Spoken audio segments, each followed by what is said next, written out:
لوگ زندگی کیسے گزاریں. دنیا میں جس کو جس اعتبار کا بھی غلبہ ملتا ہے، ہمیشہ سے یہ انسانوں کی ترتیب رہی ہے، جس اعتبار سے بھی وہ غالب آتا ہے، اس کی بات چلتی ہے، اس کا زور اور اس کی قوت چلتی ہے، تو انسان کی زندگی صرف اپنے معاملات کو سنوارنے کی حد تک محدود نہیں رہتی. ایسا نہیں ہوتا، یہ انسانی نفسیات میں نہیں ہے کہ وہ یہ کہے کہ ہمارے تمام مسائل حل ہو گئے ہیں، ہماری مشکلات ختم ہو گئی ہیں اور ہم ایک اچھی زندگی گزار سکتے ہیں دنیاوی اعتبار سے، تو وہ اس پر اکتفا کر لے. ایسا نہیں ہوتا. انسان دوسروں پر اثر انداز ہونے کی کوشش کرتا ہے، قومیں قوموں پر اثر انداز ہونے کی کوشش کرتی ہیں، ملک ملکوں پر اثر انداز ہونے کی کوشش کرتے ہیں، تہذیبیں تہذیبوں پر اثر انداز ہونے کی کوشش کرتے ہیں، کلچر کو ڈومینیٹ کرنے کی کوشش کرتے ہیں. یہ انسانیت کی تاریخ جب سے شروع ہوئی ہے تو اس میں یہ چیز نظر آتی ہے. انبیاء علیہ الصلوۃ والسلام بھی جو تعلیمات لے کر آتے تھے وہ افراد کی انفرادی اور نجی زندگیوں تک محدود نہیں ہوا کرتی تھی.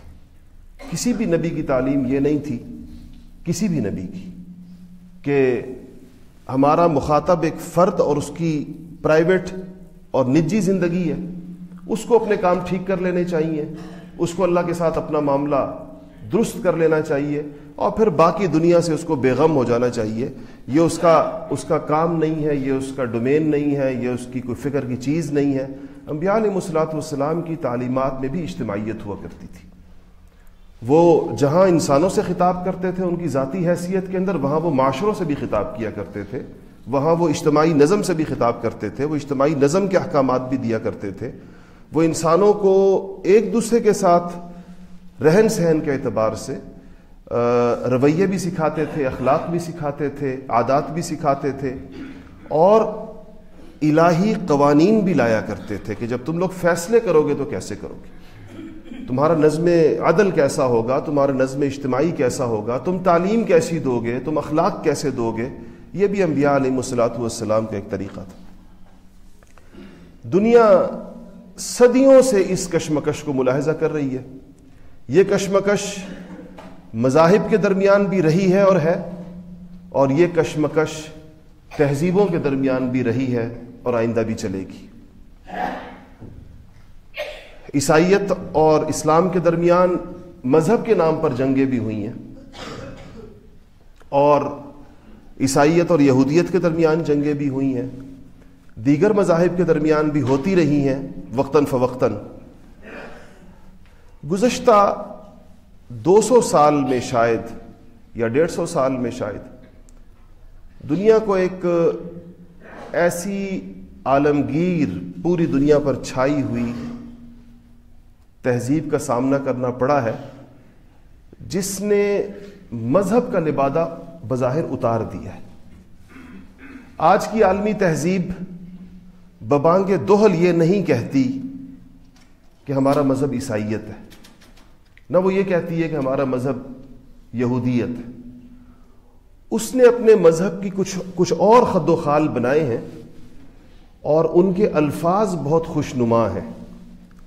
مثلا انسانی حقوق، عورتوں کی امپاورمنٹ، جمہوریت، آزادی اظہار، انسانوں کی مساوات، ان عنوانات سے کسی کو اختلاف نہیں ہو سکتا. کون کہے گا کہ نہیں عورتوں کو امپاور نہیں کرنا چاہیے، عورتوں پر ظلم کرنے چاہیے؟ لیکن امپاورمنٹ کے پیچھے جو پورا ایک فیمنزم کا فلسفہ ہے اس کی تفصیلات اس طریقے سے سامنے رکھی جاتی ہیں، اس کے نتائج آپ کو معاشرے کے اندر نظر آنا شروع ہوتے ہیں. اور وہ چیزیں ان کی روایات سے بالکل خالی بھی نہیں ہیں. آج بھی وہ دنیا کو یہ بتاتے ہیں کہ یہ چیزیں آپ لیں لیکن ہماری روایت کے تحت لیں. یہ لفظ پارلیمنٹ جو ہے، پارلیمنٹ کتنا ہم نے اس کو تقدس عطا کیا ہے. اس کا یعنی ہم اپنے مذہبی سیاستدانوں کی بھی اور دوسروں کی تقریریں سنتے ہیں تو ہمیں ایسے لگتا ہے کہ اس پارلیمنٹ کا تقدس شاید قرآن و سنت کے اندر العیاذ باللہ شاید کہیں آیا ہوگا, جبھی اس کا اتنا ذکر اہتمام کے ساتھ ہوتا ہے کہ بالکل لگتا ہے کہ وضو کر کے یہ نام لینا چاہیے, اس کے بغیر تو گستاخی کا اندیشہ ہوتا ہے. بادشاہ کے پاس, برطانیہ کے بادشاہ کے پاس جب وفود آیا کرتے تھے تو وفد کی شکل میں علاقے کے جو زمیندار ہوتے تھے اس زمانے کے اندر, جو لارڈز ہوتے تھے, یہ ہاؤس آف لارڈز کا تصور بھی تو وہیں سے نکلا, جو ان کے آپ کو پتہ ہے پارلیمنٹ کے 2 ایوان ہوتے ہیں. ایک تو وہ لوگ ہیں جو الیکٹ ہو کر آتے ہیں, جیسے ہمارے یہاں نیشنل اسمبلی ہے, اور ایک ہمارے یہاں سینٹ ہے جو الیکٹ نہیں ہوتی, تو وہاں پر بھی ایک ہاؤس آف لارڈز ہے, ایک کو ہاؤس آف کامن کہتے ہیں. تو یہ جو ہاؤس آف لارڈز ہے, یا اس کا جو تصور پہلے تھے, یہ لوگ آتے تھے ان کے پاس اور بادشاہ کو اپنے مسائل پیش کرتے تھے اپنے علاقے کے. ٹیکسیشن کے ایشوز ہوتے تھے کہ ٹیکسز کم کیے جائیں, قیمتوں کے, امن و امان کے. اس جگہ کو پارلے, اس وفد کو پارلے کہتے تھے. ادھر سے تصور نکلا ہے, اور آپ آج بھی اگر اس کی اصطلاحات اور اس کی روایات کو آپ دیکھیں تو پوری اس کی پیروی ہے. آپ نے کبھی غور کیا کہ یہ پارلیمنٹ کے سپیکر کو سپیکر کیوں کہتے ہیں, حالانکہ وہ تو خاموش رہتا ہے. سپیکر تو بولنے والے تو دوسرے لوگ ہوتے ہیں جو ایوان کے لوگ بول رہے ہوتے ہیں. ایک دفعہ برطانوی پارلیمنٹ کے اندر بادشاہ کے سامنے بات پیش کرنے کے لیے کسی بندے کا انتخاب, کوئی بندہ تیار نہیں ہو رہا تھا, کون جا کے بات کرے گا. تو کسی ایک کا انتخاب کر لیا, باقی لوگوں نے جو آئے ہوئے تھے بات کرنے کے لیے, جو میں نے پارلیمنٹ کے ابتدائی تصور بتایا, تو وہ جا نہیں رہا تھا, اس کو ہمت نہیں ہو رہی تھی. تو یہ کچھ لوگ اکٹھے ہو کر 5-6 لوگ گئے اور زبردستی اس کو اپنی سیٹ سے کھڑا کیا اور اس کو ہاتھ سے پکڑ کر آگے لے گئے کہ جاؤ تم بادشاہ کے سامنے بات کرو گے. اس کو سپیکر کہا کہ بات کرے گا.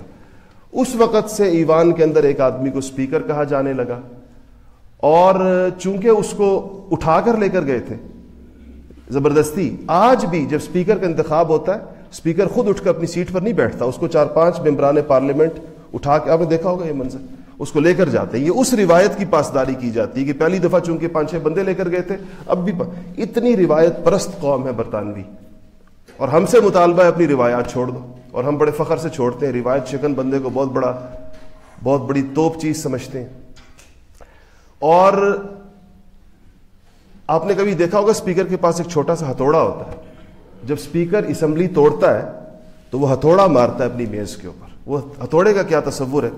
یہ بھی ایک دفعہ ایک بادشاہ کو پارلیمنٹ میں غصہ آیا, اور وہ گیا اور اس نے جا کر پارلیمنٹ کے دروازے کو ہتھوڑے سے, اس کا تالا, یا ادھر لوگ بیٹھے تھے تو وہاں اس دروازے کو ہتھوڑے سے توڑا. اس وقت سے اس ہتھوڑے کو بھی پارلیمنٹ کا حصہ بنایا گیا کہ جب پارلیمنٹ توڑی جائے گی تو ہتھوڑے کے ذریعے سے, چاہے بے شک وہ شیشے کی میز کے اوپر مارنے کے لیے ایک چھوٹا سا لکڑی کا ہوگا, لیکن علامت کو زندہ رکھا جائے گا, روایت کو زندہ رکھا جائے گا. آج بھی جب برطانوی پارلیمنٹ کا پہلا اجلاس ہوتا ہے, آپ کبھی اس کی تفصیلات دیکھیں تو ٹارچوں کے ساتھ کچھ لوگ, یعنی جو محافظین ہوتے ہیں, وہ اندر جاتے ہیں اور وہ جا کے پارلیمنٹ کے پورے ہال کی تلاشی لیتے ہیں ٹارچوں کے ساتھ. حالانکہ روشنیوں کا زمانہ, کیمروں کا زمانہ آ گیا ہے, لیکن وہ کہتے ہیں چونکہ پہلی پارلیمنٹ کے اندر ٹارچ کے ساتھ اس زمانے کی جو مشعلیں تھیں, ان مشعلوں کے ساتھ تلاشی لی گئی تھی, تو اس روایت کو قائم رکھا جائے گا, اب بھی مشعلوں کے ساتھ جایا جائے گا. تو عرض میں یہ کر رہا تھا کہ ٹھیک ہے, ان چیزوں کا مذہب کے ساتھ ایک تعلق نہیں ہے, لیکن مذہب سے بالکل آزاد بھی نہیں ہے. اس کو ظاہراً ایسے رکھا گیا ہے کہ دنیا کے کسی مذہب کو بھی اس کو قبول کرنے میں تعامل نہ ہو. پھر ادارے بنائے گئے ہیں جو ادارے اس کو چلاتے ہیں, جو اس کا ذہن بناتے ہیں. اس میں تعلیمی ادارے ہیں, نظام دیا جاتا ہے, اسکولوں کے نصاب تیار کیے جاتے ہیں, ٹیچرز کو ٹریننگ دی جاتی ہے, خیالات افکار کیسے منتقل کیے جائیں گے. اس کے لیے میڈیا کا ادارہ ہے جس کو بڑے بھرپور طریقے کے ساتھ استعمال کیا جاتا ہے ذہن سازی کے لیے. اس کے لیے مختلف علوم کے اندر اس کو سمویا جاتا ہے, اس پیغام کو سمویا جاتا ہے کہ یہ پیغام لوگوں کے ذہن کے اندر, قلب و جگر کے اندر اترے. اس لیے علامہ اقبال اس فلسفے کو قلب و جگر, قلب و نظر کا فساد کہا کرتے تھے کہ قلب و نظر کا فساد ہے. کیا مطلب؟ قلب کے ذریعے سے آپ کی عادات کے اوپر, آپ کے اخلاق کے اوپر, آپ کی روح کے اوپر کچھ چیزیں اثر انداز ہوں گی, اور نظر کا مطلب یہ ہے کہ آپ کی دلیل متاثر ہوگی. دلیل کے اعتبار سے آپ پر اثر پڑ جائے گا. آپ کو وہ دلیل زیادہ قابل قبول لگے گی. جس طرح آج کل ہم دیکھتے ہیں اپنے معاشرے کو, اور آپ لوگ بھی دیکھتے ہیں کہ کون سی بات مدلل لگتی ہے, کس بات کو لوگ دلیل کہتے ہیں. وہ دلیل آپ کے ذہنی سانچے سے نکل کر آتی ہے. جس چیز سے آپ کا ذہنی سانچہ تیار کیا گیا ہے, آپ کو وہی چیز مدلل لگے گی, وہ آپ کو دلیل لگے گی. ہاں یہ دلیل بڑی مضبوط ہے, یہ تو بڑی خاص قسم کی بات کی گئی ہے. مسلمانوں سے غلطی سب سے بڑی یہ ہوئی اپنے بر صغیر کے تناظر کے اندر بھی, اگر آپ دیکھ لیں 150-200 سالوں کے اندر, کہ غلامی کے نتائج تو ہوتے ہیں. غلامی آئی تھی, اسباب اور وسائل ہاتھوں سے نکل گئے تھے. تو جب اسباب اور وسائل ہاتھوں سے نکلے تو بر صغیر کے اندر مسلمان اپنا کوئی جامع معنی قسم کا تعلیمی نظام نہیں بنا سکے. ریاکشنری نظام ہم نے بنائے.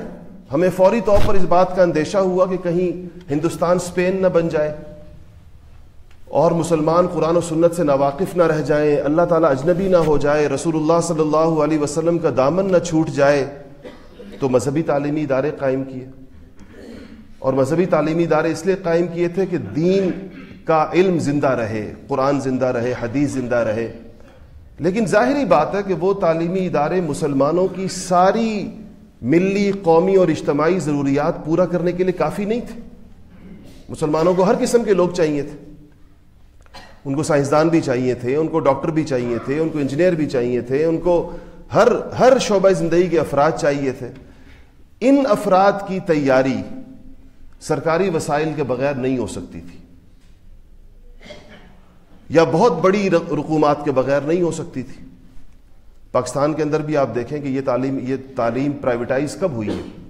ابھی آپ میں سے جتنے لوگ بڑی عمروں کے بیٹھے ہوئے ہیں, آپ میں سے کسی کے زمانے کے اندر پرائیویٹ میڈیکل کالج نہیں تھا, پرائیویٹ انجینئرنگ کالج نہیں تھے.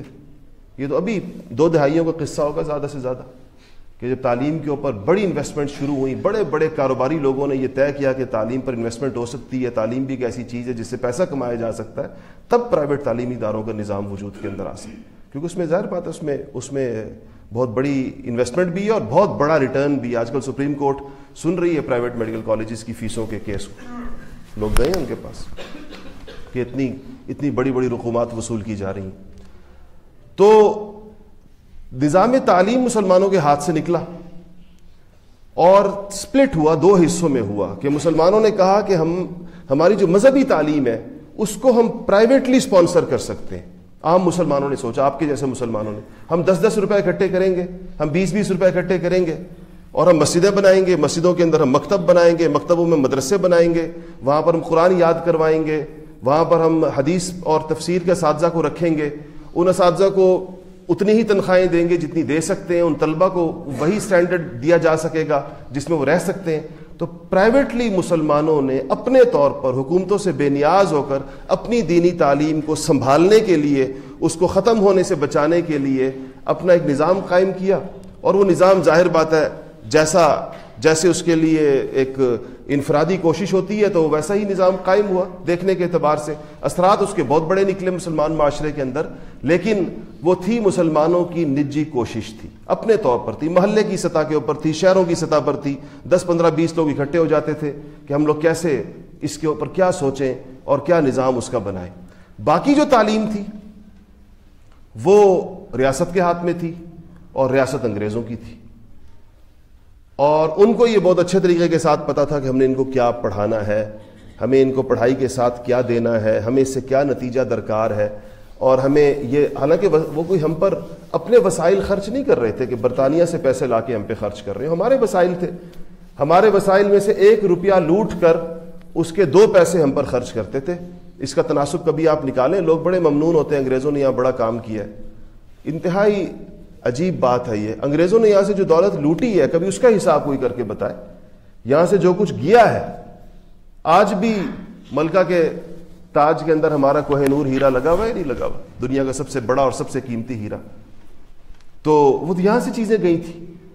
کوئی تسلسل ہماری بندرگاہوں سے کوئی وقت ایسا نہیں گزرا کہ وہاں ان کے بحری جہاز ہمارے خام مال سے اور ہماری چیزوں سے لدے ہوئے روانہ نہ ہو رہے ہوں. جو ان کی انڈسٹریز کا ایندھن ہمارے یہاں سے جاتا تھا, یہاں سے چیزیں جاتی تھیں تو وہاں انڈسٹریل ریولوشن آیا اور وہاں سے چیزیں بن کر نکلنا شروع ہوئی. خام مال ہمارا تھا, عقل اور ہنر اور ٹیکنالوجی ان کی تھی. اس کا یہ نتیجہ جہاں اس طرف سے ایک غربت کی شکل کے اندر نکلا, مفلوق الحالی کی شکل میں نکلا, وہ ہندوستان متحدہ جب تک تھا جس کو سونے کی چڑیا کہا جاتا تھا, ایک بدحالی اور افلاس کی تصویر بن کر رہ گیا. دوسری طرف سے ایک علمی افلاس پیدا, اور علمی افلاس یہ کہ ہمارے بارے میں یہ سنجیدگی کے ساتھ نہیں سوچا گیا کہ یہ لوگ اپنے پاؤں پر کھڑے ہو کر دنیا کی امامت اور قیادت کریں. ہمیں اس نیت سے تو تعلیم نہیں دی گئی تھی کہ دنیا کے قائدین یہاں سے پیدا ہوں. وزڈم آف ایسٹ دنیا کے اندر مشہور تھا. لوگ جب کوئی سمجھداری کی بات سننا چاہتے تھے تو سمجھتے تھے مشرق سے اٹھے گی اور مشرقی لوگ اس پر بات کریں گے. وہ وزڈم کہاں گیا اور وہ علم کہاں گیا اور وہ ہنر کہاں گئے, وہ آج دیکھیں کیا اس کی شکل سامنے. ہاں, انگریزوں کی آمد سے پہلے جو بر صغیر تھا, مغل حکمرانوں کی کمزوریاں اپنی جگہ کے اوپر, اور آخری زمانے کے اندر اس نے اپنا استحقاق کھو دیا تھا, جس کی وجہ سے حکومت ایسی نہیں جاتی کسی کی. جب حکومتیں یا معاشرے اپنا استحقاق کھو دیتے ہیں تب حکومتیں جاتی ہیں. لیکن اس گئے گزرے ہندوستان سے جو بالکل بہادر شاہ ظفر سے پہلے کا دور ہے, ہمارے ایک بڑے ہی محترم دوست تھے, آپ لوگوں نے شاید ان کا نام سنا ہو, ڈاکٹر محمود احمد غازی صاحب مرحوم, اور اسلامی یونیورسٹی کے پریزیڈنٹ بھی رہے اور کچھ عرصے کے لیے فیڈرل منسٹر بھی رہے تھوڑے سے وقت کے لیے. بڑے فاضل آدمی تھے. وہ ہمیشہ یہ بات کہا کرتے تھے کہ 3 افراد ہندوستان کی 3 نمایاں شخصیات, مثلا آپ نے نام سنا ہوگا تو مجدد الفسانی. مجدد الفسانی کا جو اقبال تعارف کراتے ہیں نا, تو ہمیشہ اپنے انگریزوں کو جو اقبال نے تعارف کرایا تو ان الفاظ کے ساتھ کرایا, the greatest religious genius of Muslim India. اسلامی ہندوستان کے اندر مجدد سے بڑا جینیس کہتے کوئی نہیں پیدا ہوا. مجدد الفسانی علامہ اقبال کے الفاظ ہیں, the greatest religious genius of Muslim India. یہ مجدد الفسانی اور ان کے زمانے کے مغل بادشاہ کا سب سے بڑا وزیر نواب سعد اللہ خان. نواب سعد اللہ خان, آپ کو پتہ ہے حکومتیں تو وزیر کرتے ہیں, جس کو آج کل بیوروکریسی کہتے ہیں. اس زمانے میں وزیر ہوتے تھے, سارا نظام ان کے ہاتھ میں ہوتا تھا.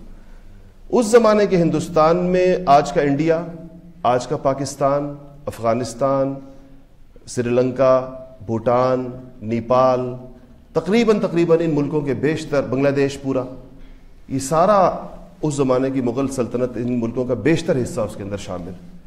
اس پورے عظیم الشان سلطنت کا انتظام و انصرام کرنے والا نواب سعد اللہ خان, اور دنیا کا 8واں عجوبہ کہلاتا ہے تاج محل. آپ کو پتہ ہے دنیا میں 7 عجائب ہیں, عجائب و غرائب, جن کو دنیا کے اندر کہا جاتا ہے کہ ایسی چیزیں اور نہیں بنی. سب سے پہلے نام اس میں احرام مصر کا لیا جاتا ہے. تو جب دنیا میں کوئی چیز بہت عجیب ہو, یہ تو آپ نے محاورہ بھی اردو میں سنا ہوا, کہتے ہیں فلانا 8واں عجوبہ ہے. مطلب یہ کہ 7 تو ڈکلیئرڈ ہیں, یہ اگر 8واں کوئی چیز لیا جائے تو وہ یہ ہوگا. تو یہ تاج محل جس آرکیٹیکٹ نے بنایا ہے, احمد معمار, آپ سوچیں اس زمانے کی اس کی عقل کو دیکھیں اور اس کی مہارت کو دیکھیں اور اس کے فن کو دیکھیں. آج یہ پوری دنیا کے موسٹ وزٹڈ پلیسز کے اندر سے ہے. پوری دنیا سے سیاح کھچ کر آگرہ جاتے ہیں تاج محل کو دیکھنے کے لیے. اس کا جو آرکیٹیکٹ ہے احمد خان, اور یہ جو سب سے بڑا وزیر تھا نواب سعد اللہ خان, اور دا گریٹسٹ ریلیجیس جینیس جو تھا ہندوستان کا مجدد الفسانی, یہ تینوں ایک ہی نظام تعلیم کی پیداوار تھے.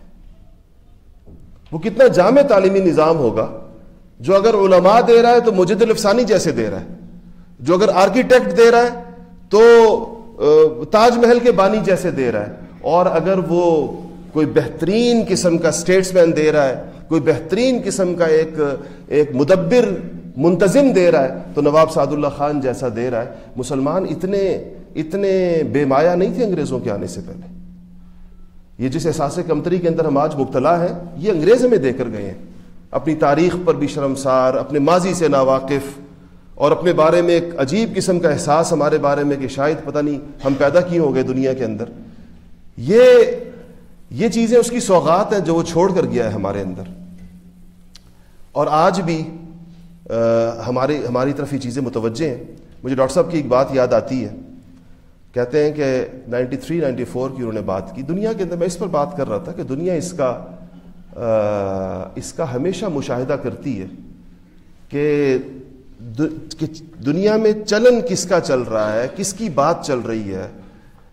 آپ نے نکسن کی مشہور کتاب سیز دا مومنٹ اگر دیکھی ہو تو اس نے اس زمانے اس نے بھی اس پر کہ ہمارا کیا اثر مشرقی اقوام پر پڑ رہا ہے, ہم مشرقی اقوام پر کس حد تک مؤثر ہو رہے ہیں, ان کے دل و دماغ پر ہمارے قابو پانے کی نوعیت کیا ہو چکی ہے. تو ڈاکٹر صاحب کہا کرتے تھے, ہم سنتے تھے ان سے قصہ بہت زیادہ بار بار. کہتے کہ ایک اجلاس تھا جرمنی کے اندر اور اس کا عنوان بڑا دلچسپ تھا اور اس کے اوپر پوری دنیا سے چنیدہ 14, 15, 16 لوگ بلائے گئے تھے. کچھ مغربی دنیا سے بلائے گئے تھے اور کچھ 1, 2, 3 لوگ اسلامی دنیا سے بلائے گئے تھے. اور اس کا عنوان تھا کہ is Islam a threat to western Europe, کیا اسلام ویسٹرن یورپ کے لیے ایک خطرہ ہے. تو کہتے ہیں اس کے اندر انہوں نے مجھ سے یہ پوچھا کہ آپ یہ بتائیں کہ جو مغربی تمدن ہے, جو مغربی سویلائزیشن اور کلچر ہے, اس کے لیے مسلمانوں کے اس کے بارے میں جذبات کیا ہیں. عام مسلم ماسز جو ہے, مسلم پبلک جو ہے, وہ کیا سوچتی ہے جب ان کے سامنے ویسٹرن کلچر کی چیزیں آتی ہیں, تو وہ اس کے بارے میں ان کا رویے کیا ہے. ڈاکٹر صاحب کہتے ہیں میں نے کہا جی 3 رویے ہیں. 3 رویے. ایک وہ رویہ ہے, ہمارے ہاں ایک ایسا طبقہ بھی رہا ہے جس نے مکمل رد کر دیا تھا, حتیٰ کہ وہ مغرب سے آئی ہوئی کسی ٹھیک چیز کا استعمال بھی درست نہیں سمجھتے تھے. اور ایسے واقعہ اپنے پہ خاندان کے ایک بزرگ کا نام لیا کہ انہوں نے وہ کہا کرتے تھے کہ جو ٹماٹر ہے یہ بھی مغرب کی ایجاد ہے, یہ کوئی ایسی اس کچھ چیزوں کا مکسچر سا ہے. تو وہ کہتے اور کہا کرتے تھے کہ یہ اس کو ٹماٹر نہیں کہنا چاہیے, اس کو لال بینگن کہنا چاہیے, اس لیے کہ ٹماٹر کا لفظ وہاں سے آیا. ایک اور بزرگ ایک صاحب کے بارے میں کسی نے بتایا کہ وہ اگر بسکٹ کے اوپر انگریزی میں نام لکھا ہوتا تھا تو وہ بسکٹ نہیں کھاتے تھے, کہتے اس پہ نام لکھا. خیر ڈاکٹر صاحب کا ایک یہ رویہ تھا, یہ بڑے محدود پیمانے پر تھا اور وقت کے ساتھ ختم ہو گیا, چل نہیں سکتا تھا, ظاہر بات ہے. ایک وہ رویہ تھا ہمارے ہاں اٹھا جس میں ہمیں یہ دعوت دی گئی بڑی زور و شور کے ساتھ کہ ہمیں مغربی رنگ میں رنگ جانا چاہیے. اب یہ غالب قوم ہے دنیا کی, ہمیں سیدھا سیدھا اقتداء کرنی چاہیے, پیروی کرنی چاہیے, ان کے لباس, ان کے طور طریقے, نارمز, ویلیوز, ہر چیز مان لینی چاہیے. یہ دوسری, جس طرح وہ ایک انتہا تھی یہ دوسری انتہا تھی. سر سید احمد خان کا شمار بھی انہی لوگوں میں ہوتا ہے جن کی یہ دعوت تھی. ان کا ایک درمیان میں ایک رویہ مسلمانوں میں ہے جو سب سے زیادہ ہے اور اکثریت مسلمانوں کی اس کے اوپر ہے, اور وہ ہے جس کو عربی کے اندر اس کے لیے وہ ہے کہ خذ ما صفا و دع ما قدر, کہ مسلمانوں کی بڑی تعداد یہ سمجھتی ہے کہ ہم مغرب سے چیزیں لیں گے اپنی شرائط کے اوپر اور اپنے طریقے کے اوپر, جن چیزوں کی ہمیں ضرورت ہے وہ ہم لیں گے, اور اگر اس کے درمیان اس میں کوئی رد و بدل کرنا ہوا تو وہ بھی کریں گے. اپنی سائنس کے اندر, ٹیکنالوجی کے اندر, علوم کے اندر, ترقی کے اندر ہم مغرب سے پورا استفادہ کریں گے, لیکن اپنی شرائط کے اوپر کریں گے, اپنے مذہب کو, اپنی ملت کو, اپنی تہذیب کو, اپنے کلچر کو اپنی حد تک بچاتے ہوئے, اپنے اعتقادات کو, اس کے بعد ہم استفادہ کریں گے. تو ڈاکٹر صاحب کہتے ہیں بڑا حیران ہوا کہ وہ جو پڑھے لکھے ترین لوگوں کی مجلس تھی, جو دنیا کے چوٹی کے نامور پروفیسرز پوری دنیا سے 13-14 اکٹھے کیے گئے تھے 16, انہوں نے مجھے واضح طور پر کہا کہ نہیں, اس پر تو مغرب آمادہ نہیں ہے. پک اینڈ چوز تو نہیں ہوگا, یہ تھوڑی ہوگا کہ اپنی مرضی کی چیز اس میں سے اٹھا لیں, یہ تو پورا پیکیج ہے جو آپ کو وصول کرنا پڑے گا. اس میں اس کے ساتھ سب چیزیں آئیں گی, اور آ رہی ہیں یا نہیں آ رہی ہیں. یہ 14 فروری کو آپ لوگوں نے ویلنٹائن ڈے منایا, یہ کس کھاتے کے اندر ہمارے معاشرے کے اندر آیا, کس ضرورت کے تحت آیا. اس کے ساتھ ہماری تعمیر و ترقی کی کون سی چیز وابستہ تھی کہ جو ہماری ضرورت ہوتی. لیکن جس طرح انہوں نے کہا تھا, ان کا یہ پورا پیکیج ہے. یہ نہیں ہوگا کہ آپ ہم سے تعلیم لیں, آپ ہم سے ٹیکنالوجی سیکھیں, آپ ہمارے ہاں ہماری اچھی چیزوں سے استفادہ کریں, اور ہماری باقی چیزوں کو آپ کہیں کہ یہ ہمیں نہیں چاہیے, یہ ہمارے مذہب سے ٹکراتی ہے, یہ ہمارے اعتقادات سے ٹکراتی ہے, یہ ہماری اخلاقیات سے ٹکراتی ہے. ان کا کیسا نہیں ہوگا. اتنے سادے گویا کہ ہم بھی نہیں ہیں کہ ہم آپ کو صرف اچھی چیزیں چننے دیں اور بری چیزوں کے بارے میں آپ کو اختیار دیں کہ آپ اس کو ایک سائیڈ کے اوپر ڈال دیں. اس پر مجھے کبھی خیال آتا ہے, اب تو ہماری نئی نسلوں کو بہت ناواقفیت ہو گئی. علامہ اقبال نے اپنی شاعری میں، خاص طور پر اپنی فارسی شاعری کے اندر، کبھی آپ اس کو پڑھیں، اگر اس کا مزہ تو فارسی پڑھنے کے اندر ہی آتا ہے، ایسے لگتا ہے جیسے واقعی کسی آدمی پر الہام ہوتا ہو، جیسے ایسے خیالات، ایسا خلاصہ انہوں نے بیان کیا ہے چیزوں کا۔ 4 بڑی شکایات اقبال نے مغرب سے کی ہیں کہ آپ سے دنیا کو فائدہ بھی ہوا، ابھی افادیت ایک طرف ہے، اس کو ہمیں پتہ ہے کہ کیا کن چیزوں کا فائدہ ہوا، کہ دنیا کو آپ نے 4 بڑے ایسے تصورات دیے جس سے دنیا کا نقصان ہوا، اور بدقسمتی سے ہم لوگوں نے جو ان 4 چیزوں کے اندر ایک بڑا رچ ٹریڈیشن رکھتے تھے، ہم نے بھی اس کو کچا جیسا کیسا آیا تھا قبول کیا۔ پہلی چیز جس کو اقبال نے کہا کہ آپ نے دنیا کو تصور خدا سے ناشناس کر دی، خدا کا جو ایک کردار تھا معاشرے کے اندر، اللہ تعالیٰ کے ساتھ جو معاشرے کا ایک تعلق تھا، اس کی بجائے آپ نے خدا معاشرے سے لے کر اس کو مادیت پرستی دی ہے۔ لوگوں کو ذہن یہ دیا ہے کہ ہر چیز مادے سے ہوتی ہے، مادیت پرستی کا ذہن پورے معاشرے کو، یعنی 2 بڑے کہ لیا کیا تو کہتے تصور خدا لیا، اور دیا کیا تو مادیت دی دنیا کو۔ ہر بندے کے ذہن کے اندر آج ایک مکمل، چاہے مذہبی معاشرے بھی ہیں تو مادیت کے اندر گھرے ہوئے ہیں مکمل طور پر، انسانوں نے خیر و شر کا پیمانہ اس کو بنا لیا ہے، پیسے کو، پیسے سے آنے والی چیزوں کو، لائف سٹائل کو، سٹینڈرڈ کو، اور ایک نمود و نمائش کو۔ آج مسلمانوں کے وسائل بھی، مسلمانوں کی صلاحیتیں بھی، باقی تو اس کے اندر بھی۔ دوسرا وہ یہ کہتے ہیں کہ ایک اخلاقی بحران میں دنیا کو مبتلا کیا ہے۔ ہم تو اخلاق کہتے ہیں نا مسکرانے کو، کہ فلانا مسکرا کر میرا خوش اخلاق ہے، یہ نہیں، اخلاقیات پر دنیا ایک جگہ کھڑی ہوئی تھی۔ اخلاق پر ایک بات یاد آئی، ہمارے ایک بہت اچھے دوست ہیں اور بڑے فاضل عالم ہیں، اس سے آپ کو اخلاق سمجھ میں آئے گا کس کو کہتے ہیں۔ آخری وقت ختم ہو گیا، میں کچھ آج اس پہ بات یہ رکھنا چاہ رہا تھا تفصیل سے، لیکن اس میں وقت نہیں ہوتا ہمارے پاس، کہ وہ کہنے لگے، انہوں نے امریکہ کے اندر، بڑے فاضل آدمی، بڑا عرصہ امامت کی امریکہ کے اندر، اور بڑی عربی، انگریزی، اردو ساری زبانوں پر بڑی مہارت ہے، لکھتے ہی بہت اچھا ہے۔ تو کہنے لگے کہ میں چونکہ وہاں یونیورسٹی میں پڑھاتا بھی تھا اور ایک مسجد کے اندر امام بھی تھا، تو میرے پاس ایک مصری خاندان آیا، ایک اپنے اس ایجپشن دوست کا بتا رہے تھے کہ اس ایجپشن دوست بھی ایک اچھے عالم تھے وہاں پر، اور وہ بھی وہ مسجد میں ایک امامت کرتے تھے۔ تو ان کے پاس ایک خاندان آیا اور اس نے کہا کہ ہمارا بیٹا ہے، لڑکا ہے، ٹین ایجر ہے، اور چونکہ ہم لوگ مصر سے آئے ہیں تو یہاں اگر مغربی چکا چوند اس نے دیکھی ہے تو بہت زیادہ خراب ہو گیا لڑکا، تو ہم چاہتے ہیں کہ آپ امام ہیں، بڑا اچھا خطبہ دیتے ہیں، بڑی اچھی بات کرتے ہیں، تو آپ اس بچے کو سمجھائیں۔ اور بڑی جنسی بے راہ روی کا شکار ہو گیا۔ تو وہ ایجپشن امام کہتے ہیں کہ میں نے بچے کو بلوایا ایک دن، میں نے کہا آ جائے میرے پاس، تو جب وہ آیا تو میرے ذہن میں تھا کہ میں اس کو کیسے کہوں اس بات کا۔